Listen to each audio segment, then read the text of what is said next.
पुण्यातील बोबदेव घाटामध्ये एका तरुणीवर 3 नराधमांनी अत्याचार केला आणि त्या तरुणीला ससून येथे उपचारासाठी आणलं गेलेलं आहे आणि महिला आयोगाच्या अध्यक्ष रुपाली चाकणकर त्या पीडितेची भेट घेण्यासाठी काय परिस्थिती आहे नक्की?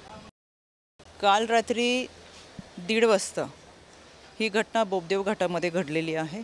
संबंधित पीडिता ही मूळची सुरतची रहिवासी असून शिक्षणासाठी पुण्यामध्ये आलेले आहेत आणि आपल्या मित्रासमवेत फिरण्यासाठी त्या बोबदेव घाटामध्ये गेले असताना तिथं काही अशा नराधमांनी 3 जण होती याच्यामध्ये त्यांची चौकशी करत त्या व्यक्तीला सोबत असलेल्या व्यक्तीला दम देत या पीडित मुलीवरती अत्याचार केलेले आहेत। याच्यामध्ये रात्रीची वेळ असल्यामुळं नक्की हे आरोपी मुलीला आणि त्या व्यक्तीला ओळखता येत नाही आहेत, पण त्यांनी सांगितले त्या पद्धतीचे स्केचेस तयार केलेले आहेत आणि ते सर्व पोलीस स्टेशनला सर्व विभागात पाठवलेले आहेत, जेणेकरून या अगोदरचे काही आरोपी असतील त्यांचीसुद्धा फोटो आणि माहिती ही संबंधित पीडितेला दाखवली, जेणेकरून त्यातली एखादी व्यक्ती असू शकते का।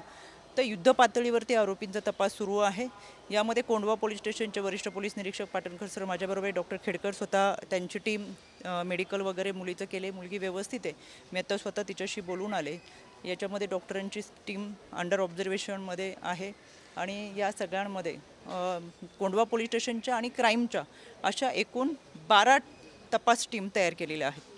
गेल्या काही दिवसापासून महाराष्ट्रात आणि एकूणच पुण्यात जे आहे ते महिलांच्यावरील अत्याचाराची प्रकरणं वाढताना दिसत आहेत, त्याच्यावर काही ठोस उपाययोजना होणार आहेत की नाही? महाराष्ट्र शासन आणि महायुती सरकारने आपण कालच ऐकलं, आदरणीय राज्याचे उपमुख्यमंत्री तथा वित्तमंत्री आदरणीय दादांनी पंचशक्ती अभियान आपल्यासमोर मांडलेलं आहे।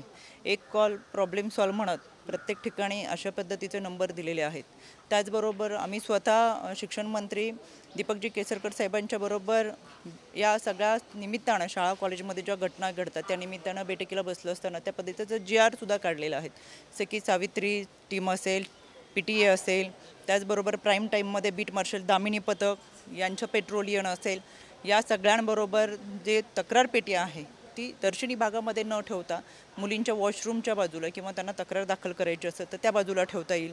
या सगळ्यांच्या अनुषंगाने शाळा कॉलेजमध्ये भेटी देण्याचं काम मोठ्या प्रमाणात सुरू आहे आणि खरं तर इतक्या मोठ्या प्रमाणात अशा पद्धतीच्या घटना घडत असताना दिवसेंदिवस माणुसकीला काळीमा फासणारे ह्या घटना वेदनादायक आहेत। यामधील आरोपीला कठोर शिक्षा व्हावी यासाठी देखील आपण प्रयत्न करतोय। आजच्या घटनेमध्ये सुद्धा भारतीय न्याय संहिता अंतर्गत अतिशय कडक कारवाईचे कलम लावलेले आहेत।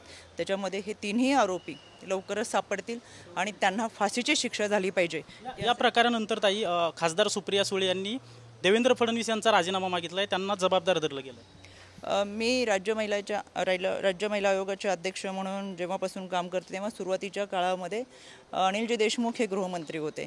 मी स्वतः मिसिंग केसेस आणि अशा DV cases, rape cases, gang rape cases ह्याची फाईल घेऊन जेव्हा अनिलजी देशमुख साहेबांकडे गेले होते त्यावेळेस त्यांनी कदाचित त्यांच्या इतर कामांच्या व्यापामुळे अशा केसेसच्या फाईल पाहिल्या नव्हत्या, पण त्यावेळेचा क्राईम रेटही असाच होता आणि मला आता उलट एक समाधान वाटतं की ज्यांच्यावर अन्याय अत्याचार होतोय, आजची घटना तर माणुसकीला काळीमा फासणारीच आहे, पण कॉलेजमध्ये असेल, स्कूलमध्ये असेल किंवा DV केसेस असेल हे मांडण्यासाठी आता महिला पुढे येतात, त्यांना विश्वास वाटतोय की आपल्याला न्याय मिळेल म्हणून। पण अनिलजी देशमुख असताना सुद्धा अशा घटना घडत असताना इतर कोणी राजीनामे मागत नव्हते। कॅमेरा पर्सन विकीसह अजिंक्य धायगुडे, TV9 मराठी, पुणे।